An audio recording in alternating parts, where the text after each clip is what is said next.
FIFA বিশ্বকাপ 2026-এর group এইচে স্পেনের বিপক্ষে দুর্দান্ত লড়াই করেছে ক্যাপ ভার্দে। ম্যাচের বড় অংশ জুড়ে স্পেন বলের দখলে ও আক্রমণে আধিপত্য দেখালেও ক্যাপ ভার্দের রক্ষণভাগ এবং গোলরক্ষক বুজিনিয়া অসাধারণ পারফরম্যান্স করে স্পেনকে গোল করতে দেয়নি।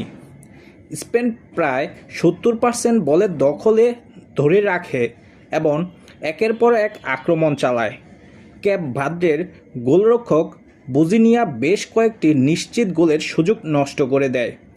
স্পেনের ফরোয়ার্ড ফেরান টোরেস কাছ থেকে নেওয়া শটে ক্রসবারে আঘাত করেন।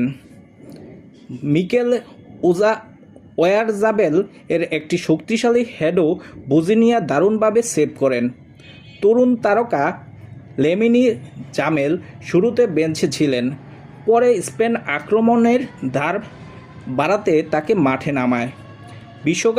বিশ্বকাপে প্রথমবারের মতো অংশ নেওয়া ক্যাপ ভার্দে শৃঙ্খলাবদ্ধ রক্ষণ এবং কাউন্টার অ্যাটাকের মাধ্যমে স্পেনকে চাপে রাখে। স্পেন ছিল পরিষ্কার ফেভারিট, কিন্তু ক্যাপ ভার্দে তাদের সংগঠিত ডিফেন্স দিয়ে চমক দেখায়। প্রথমার্ধ শেষে স্কোর ছিল 0-0 এবং স্পেনের আক্রমণ বারবার ব্যর্থ হয় ক্যাপ ভার্দের দুর্দান্ত রক্ষণে।